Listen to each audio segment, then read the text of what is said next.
Je suis Joséphine de Beauharnais, impératrice des Français, et voici mon histoire, de 1804 à 1815, à travers mes yeux.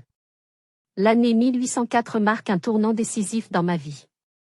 Je suis devenue impératrice aux côtés de Napoléon Bonaparte, mon époux, lors d'une cérémonie grandiose à Notre-Dame de Paris.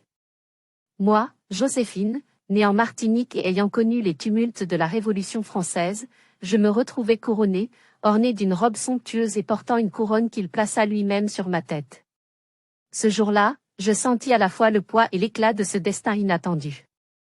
Mon rôle en tant qu'impératrice allait bien au-delà des apparences. J'étais l'âne de la cour impériale, une figure de grâce et de raffinement, assurant le rayonnement culturel de la France. Mes jardins à Malmaison, ma résidence favorite, devinrent un symbole de beauté et d'élégance, où je collectionnais des plantes exotiques, rêvant de créer un paradis terrestre. C'était mon refuge, loin des intrigues de la cour et des ambitions militaires de Napoléon. Cependant, ma vie n'était pas sans ombre. Mon union avec Napoléon, bien qu'intense et passionnée, était marquée par des tensions. Mon incapacité à lui donner un héritier pesait lourdement sur notre mariage. Malgré tout, je l'aimais profondément, et je sais qu'il m'aimait aussi, même si la raison d'État finit par l'emporter sur nos sentiments. En 1810, nous divorçâmes, non par désamour, mais pour le bien de l'Empire. Ce fut une déchirure, une douleur silencieuse que je portais avec dignité. Je n'étais plus impératrice, mais je restais Joséphine, et Napoléon ne m'oublia jamais. Il me permit de conserver Malmaison, où je continuais à vivre entourée de mes souvenirs et de mes fleurs.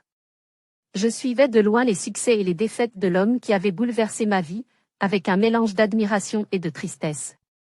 Même après notre séparation, il m'écrivait des lettres empreintes de nostalgie et d'affection. L'année 1814, avec la chute de Napoléon, fut une période de bouleversement. Je n'étais plus au centre de la scène, mais mon nom résonnait encore dans les mémoires. Je restais une figure respectée, un symbole d'un passé impérial glorieux.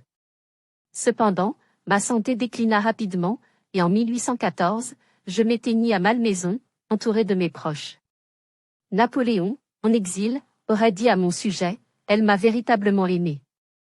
Aujourd'hui, je suis une femme de légende, une incarnation du charme et de la résilience.